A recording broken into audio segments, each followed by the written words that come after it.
I need to show you something, and it's important, and it comes fast, so I want you to pay attention. Don't blink. Important. Don't look away. Don't even swallow. It's something so rare, only a true basketball historian like myself could catch it. I spotted it last night. I want to share it with you now. Yes. All right, go ahead.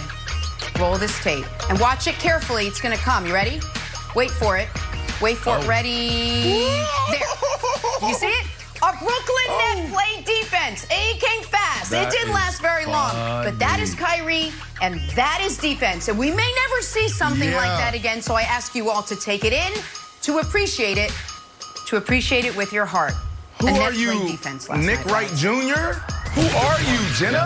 What are you turning into? Never. Arizona spring game coming up this weekend. Brandon's former wide receiver coach in Denver, Jedd Fisch, also former Patriots quarterback, is the quarterback's coach, not the quarterback, I'm sorry, is the new head coach. Seems like your normal game until you dig into this flyer a little bit. Well, brought along some Patriot greats. Coaching Team Red, honorary coach. Gronkowski. Coaching Team Blue, honorary coach. The great Teddy Bruschi. Also, the Gronk's Zoo is open for business. What? What's the Gronk Zoo? Is it the student section? Is it an actual zoo? Is it the student section with animals? Whatever it is, I'm for it. Dig down a little deeper. What else do we got? A band, perhaps? No, super soakers. Water balloons and a DJ party.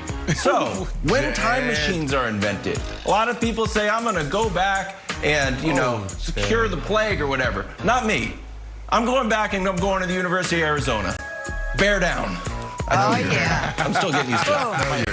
Jed, Let's go to grad school. I love it. I love it. He's not going. That's great. Drawing a blank, we start in New Orleans. So Drew Brees is out. Who is in? Fox Bet Sportsbook has Jameis plugged in as the heavy favorite to start over Taysom Hill week 1.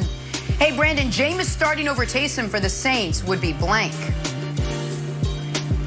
2019.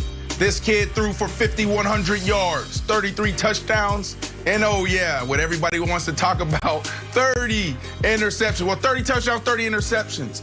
And guess what? Everybody crushed him, rightfully so. But then he sat behind the great Drew Brees.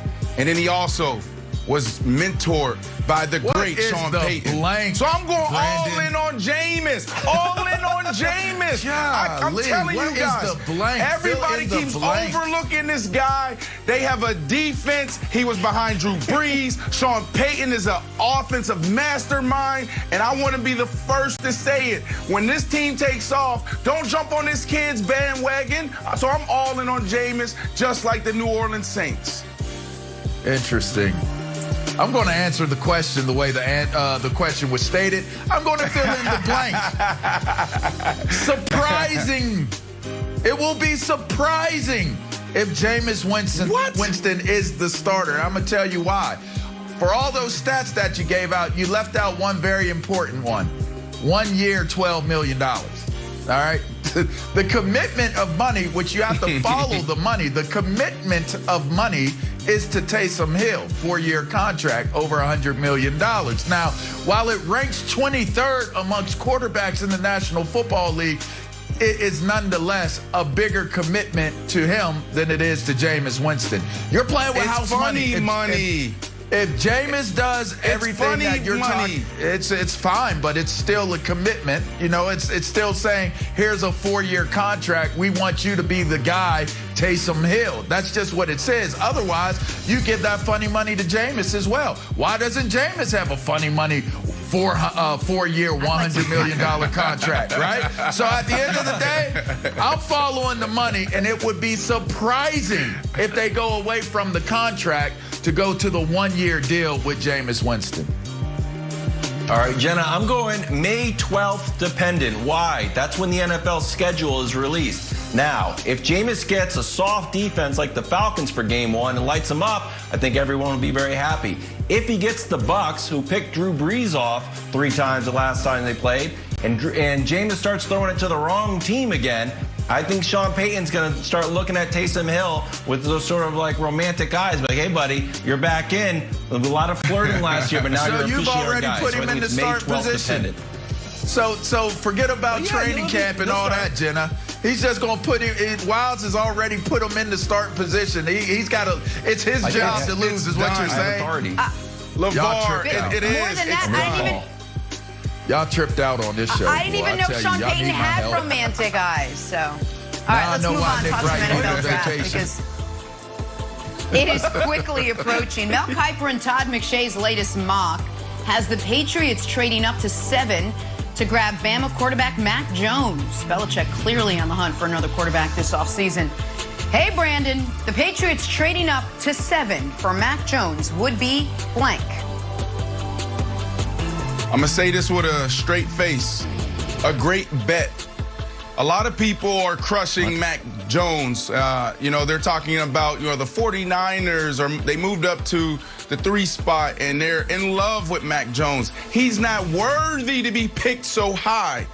Look, I believe in this kid. Why do I believe in this kid? Because he got the job done at the highest level.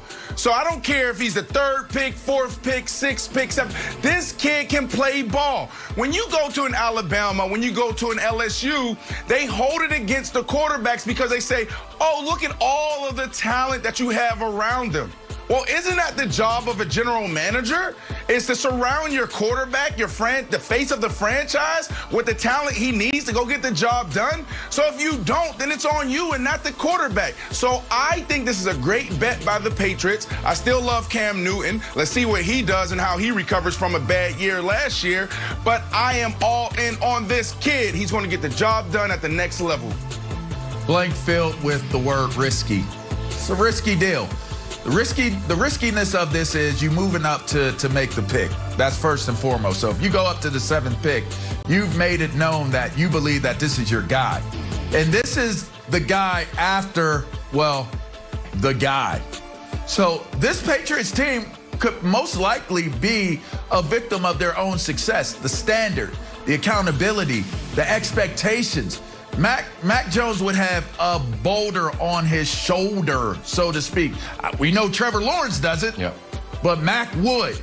And this would be a very difficult proposition for him for the simple fact that this roster is not built up just yet to be the type of roster where a baby could jump in there and actually have great success in a continuously improving division. I think it's a very risky move for the New England Patriots and could be very detrimental to the development of a possible star at the next level in a Mac Jones. Good take. That's a good take. I think it's out of character. Here's why. If you take Mac Jones, he's probably the 4th quarterback off the board. So if you're Bill Belichick and you're confident that you've got the 4th best quarterback of this draft and you can coach him up to be great. Okay, if you've got that amount of confidence, do you think you could do it with the 5th quarterback? What about 6, 7, and 8? Where Kyle Trask in Florida, Kellen Mond, your guy Brandon, or Davis Mills of Stanford? Yep. So if you're confident enough that you can coach up the 4th best, aren't you confident enough that you can coach up the 8th best or 7th best, who you could get in the 7th or in the 2nd round? So I don't think we're doing this move because Belichick is so confident they can take a less than stellar guy and turn him into a great guy. It's pressure. He's only done it one time, though. Brady. Let's talk about one of the cool new NFL rule changes. Jimmy G. The jersey number restrictions have been relaxed. We now get to see more skilled players carry over their college numbers into the NFL. So, Brandon, seeing DBs and skill position players in single-digit numbers will be blank.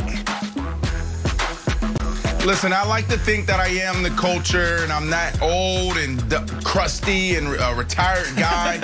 I got to go with Pop Warner. I don't want to see this. I'm cool with our skilled guys wearing, 80s and the 20s and the 30s and the teens, but not a single digit. This is Pop Warner to me, LeVar. Oh, my gosh, Brandon. It's exciting. You don't be a curmudgeon, bruh. Like, let them have an identity. Let these guys be excited about what's taking place out there. I would have loved to wear number 11. I used to wear 11 in practice. I felt like Superman, and I felt kind of, You never saw that happen in the National Football League. You know why? Because I had a different number on. I had a different number on. That center, you I had a different number on, Wilds. What? I love 11 made me feel like Superman. All right, I'm going with expensive. Jenna, I'm a little bit of a cheapskate. If I had to change my number,